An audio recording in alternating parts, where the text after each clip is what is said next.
Yes, Kenya. Tamu sana, yes. Since yesterday evening, there is an alleged audio recording of Junet Mohammed talking to an unidentified IEBC commissioner. The clip has been going viral since yesterday evening. And William Ruto and his team are seriously sharing and complaining about that audio recording. So in this video, I want us to have a look at the audio recording, after which, as usual, we are just going to see the games being played here. But before we do that, in case you are watching us for the very first time, subscribe, give this video a like. Yes. About 1 hour ago, Didmas Baraza, a very close William Ruto ally, taking to his social media accounts, had this to say.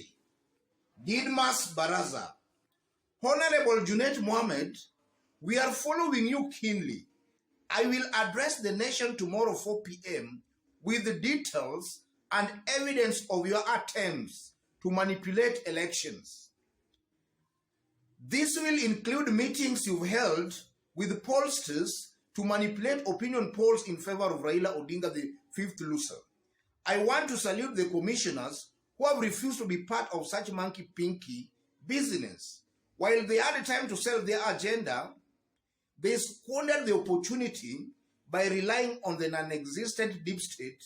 Now they want to be vote swindlers, a purely exercise in futility. That's Didmas Baraza. And after Didmas posting that, he also shared that audio clip. Have a look at it here.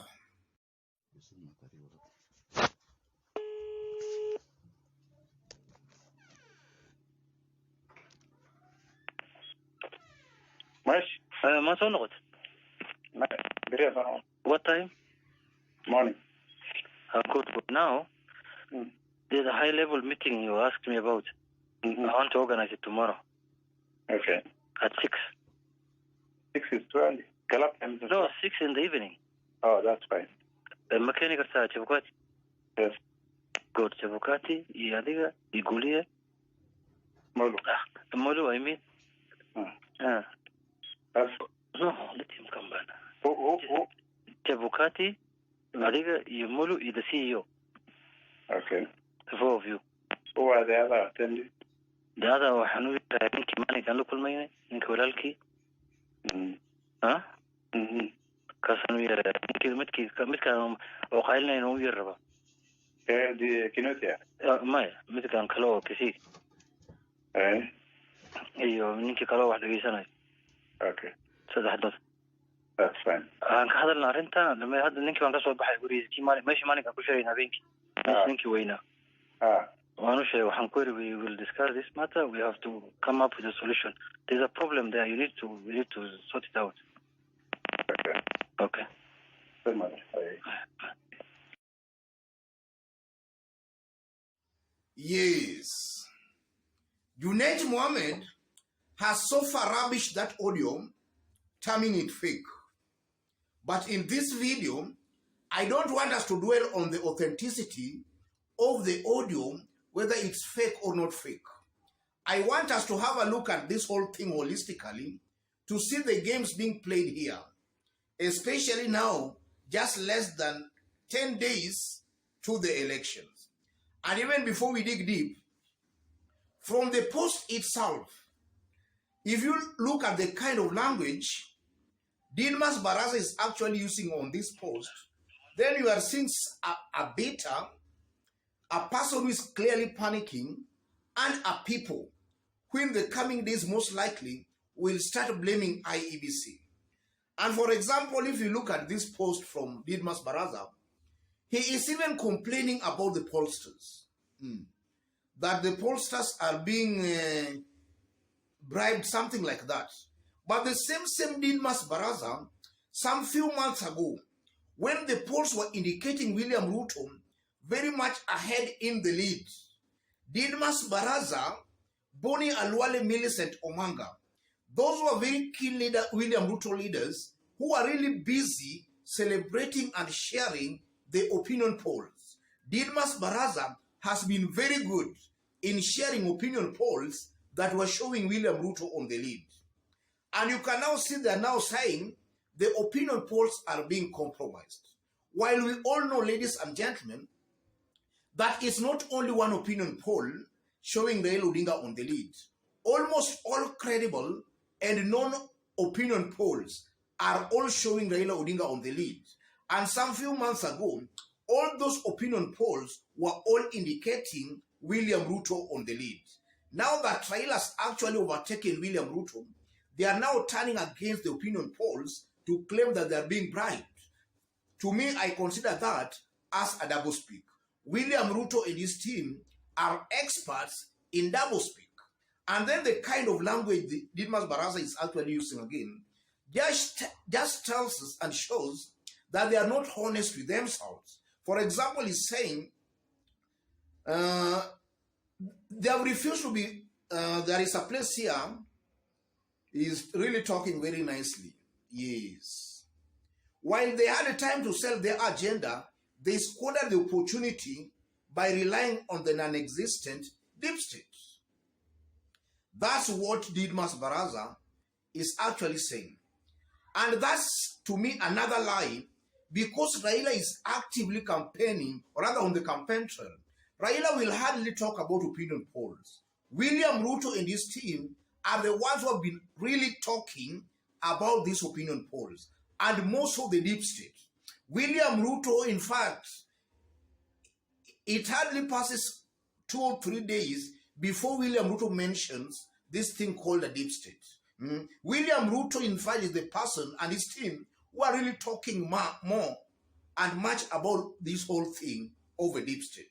And just some few days ago, William Ruto and his team, and even this same Didmas Baraza and Oscar Sudi, they were accusing the deep state together with ICT Mushero that they are planning to influence this year's election. The same Didmas Baraza. So I'm taking this to mean that Didmas Baraza is just talking the exact opposite of what he means. Already this Didmas Baraza knows that there is something called a deep state. He knows that for a fact. And William Ruto is on record even claiming, even though William Ruto has been flip-flopping on issues, at one point he denies the existence of a deep state. The next point he admits there is no deep state he does not know. He is part of that deep state. So all this just shows people who are just panicking, people who are double speakers, and people who are not honest with themselves. And if you look at that audio, the main intention of Tanga Tanga and William Ruto's aim of sharing that audio in the first place is to create a perception that the deep state, that deep state Baraza is claiming is non-existent. The aim of this post is to create that perception that the deep state plans on rigging this year's election. That's the main aim of Didmas Baraza sharing that kind of a post. And that's a very sensitive issue. I know Didmas Baraza cannot share out even without consulting with William Ruto. So it's William Ruto himself who is actually sharing this audio through Didmas Baraza. And William Ruto, from this post, in my honest opinion, is just now complaining that the deep state wants to rig this year's election. And from what I'm seeing, again, ladies and gentlemen, Didmas Baraza is also torn between a rock and a hard place. In that Didmas Baraza does not know on how now we can turn around and start accusing IEBC of planning to rig this year's election. And that is because they have been on record actually showing their trust and confidence in IEBC. So from this post, Didmas Baraza is torn between a rock and a hard place, whether to blame IEBC or not. And from this post again, I can see a William Ruto team, a Tanga Tanga team, and UDA brigade that in the coming days, maybe in the next 1 or 2 days, they'll just be blaming, or rather they'll start blaming IEBC of planning or of being influenced to rig this year's election. That's exactly what I'm seeing here. And Didmas Baraza from this post, even though he's denying, he's just trying to tell Kenyans that maybe IEBC is being used by the deep state to rig this year's election. That's what Didmas Baraza is trying to say, but he's doing it in a clever way through some what we call reverse psychology. He's just trying also to insinuate that IEBC is being influenced to maybe rig this year's election. And again, if you look at that audio, it just tells me that already William Ruto and his team, they are almost sensing defeat. They are almost sensing defeat. And that's why now they're bringing up such claims that Junet Mohammed has been talking with some IEBC commissioners. And Didmas Baraza is promising to give more details. I don't think there are more details Didmas Baraza is going to give apart from this he has given. And even if you look at that audio clip, even if it's, let's assume it's authentic, I'm not hearing Junet Mohammed trying to attempt to influence or to in any way trying to bribe anybody, or rather to influence anybody to rig this year's election. Junet is just calling for some kind of a meeting, and Junet is making it very clear. I'm just assuming that the audio is authentic, though Junet has rubbished it. Junet is just trying to confirm that there is a person there who had asked or rather requested for a meeting. Junet is now telling the person that the meeting is to be done at 6 in the evening tomorrow. So Junet from the audio is just trying to respond to somebody. In this case, let's assume a commissioner who had requested a meeting. So it's not Junet Mohammed requesting for the meeting. That's also what I'm seeing here. And there is no evidence at all of any plans to maybe influence anybody from the audio to rig the election. Because it's also on record that upon the arrival of Form 32 sets or Form 34A, ODM team, or rather the Azimio team, led by Paul Mwangi, actually requested for a crucial meeting between IEBC and all presidential candidates, or rather their representatives. And that's a meeting, or rather that's a request that was in public. And maybe even from this post again, assuming maybe it's authentic, it can just be that meeting that IEBC held with the representatives of various presidential candidates about 2 days ago.